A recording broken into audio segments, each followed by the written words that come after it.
this is Anonymous Friend. Well, not really, this is really WC speaking, but just pretend it's Anonymous Friend speaking. Hello there, remember the events of quarantine? Well, what if I told you that there was more to that story? Well, it all started when 10 Cents was towing OJ to Lucky's yard for his engine overhaul. The day had been a wild one, with the Fulton Ferry sinking, 10 Cents almost being in quarantine, Berg and Blair almost scrapping OJ, and OJ's engines blowing out. 10 Cents and Sunshine were relieved that OJ wouldn't be scrapped. Sunshine wanted to go with them, but he had to do garbage collecting to get money for OJ's overhaul. When Sunshine wasn't at the city dump looking for an empty garbage barge, he wanted to use Lord Stinker, but he couldn't because Warrior had already picked Stinker up. Sunshine went over to Jack the Grabber and asked, "Hey, Jack!" Jack the Grabber looked at Sunshine and said, "Yeah, what you want, Sunshine?"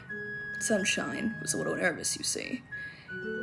He was still getting used to Jack. Sunshine then asked, "Are there any empty garbage barges around I have yet to do garbage collecting for? OJ's new overhaul?"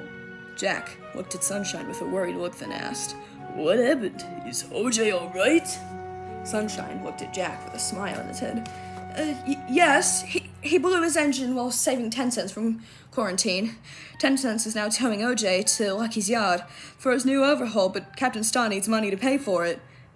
Jack then said, "Well, I don't know if we have any empty garbage barges, but you can look around." "Okay," said Sunshine. He started looking around for one until the Coast Guard went past Sunshine, looked at him and asked, "Hi, Coast Guard." The Coast Guard looked at Sunshine and said, "Hi, Sunshine. What's that about OJ?" Sunshine looked at the Coast Guard and said, "Well, you see, OJ blew out his engine while stopping 10 Cents from going into Nantucket." "Nantucket?" Coast Guard, with a surprised expression. "Well, when I was doing quarantine work, his flag came down." The Coast Guard looked at Sunshine. "His flag came down," he said with a shock. "Then going to be in trouble now." Sunshine. "They're gonna be in trouble now," said Sunshine with a smirk. Back at Lucky's yard, 10 Cents had just finished showing OJ and was talking to him. On the way there, OJ was thinking about something, and 10 Cents was wondering what OJ was thinking about. "Hi, OJ, are you doing all right?" 10 Cents said with concern. OJ looked at 10 Cents with a solemn expression and said, "Well, you see, 10 Cents, I was just thinking about my older brother." "You had a brother?" asked 10 Cents with confusion. On the other side of the port, Sunshine was talking to Big Mac and Scuttlebutt Pete about the day's events. "So 10 Cents was racing to try and beat Zorn in Nantucket, and OJ, but on max speed, telling 10 Cents to stop because Nantucket hasn't been cleared. Then when OJ got 10 Cents to stop, his engine blew." Big Mac was relieved. "Well, at least OJ's doing all right. Well, I guess that means me and Scuttlebutt should get back to work. I'll see you back at the Starlock later tonight. All right, Sunshine?" Sunshine looked at Big Mac and said, "All right, Big Mac, see you later." As Sunshine started to move, he saw that Zoran was being told that he was in quarantine. Sunshine couldn't wait to tell OJ and 10 Cents. When he got back to the Starduck later that day, back at Lucky's yard, 10 Cents was wondering about OJ's brother. "So you had a brother?" OJ started hurrying off into space. Something had triggered him. 10 Cents asked again, "So, how does your brother have to do with Berg and Blair, if you don't mind me asking?" OJ looked at 10 Cents with a sad expression. He took a deep breath and said, "Well, it all started when I had arrived at Big City Port, of course. Back then, we were using the old docks. Back then, there was also only 5 of us, battle steamers. I don't remember their names, but I do remember one was auctioned off to a British island. I don't remember the name of it was so long ago. My brother was named Jimbo, but we all jokingly called him Old Jimbo, because he was the first one built. He was my first, and at the time, only friend. His favorite place to go was upriver. I guess that was because he liked seeing all the trees in the summer.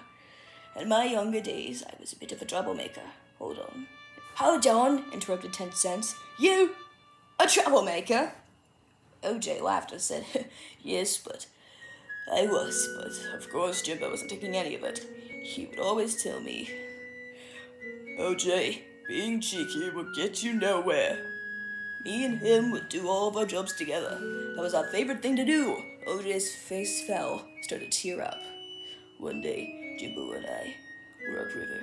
Jimbo was looking around for the beautiful trees, hearing the birds. I don't think he was paying attention when his flywheel got caught in the mud flats and then got tangled in tree vines.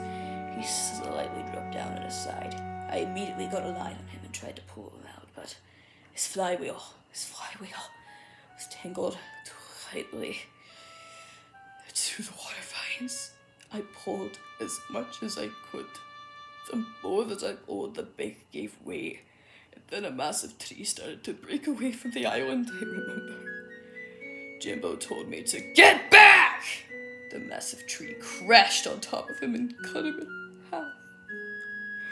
He sank right there, in front of my eyes. OJ paused. 10 Cents had never seen OJ like this before. OJ tried to continue in a calmer voice.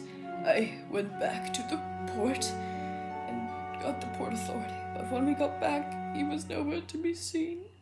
He had been completely submerged in the water. When the cranes finally lifted him up, he was long gone. Everyone else was so busy that I had to tow old Jimbo to the scrapyard. OJ paused, then in a calmer tone. Sometimes when it's quiet at night, at upriver, I can still hear his paddle wheel splashing through the water.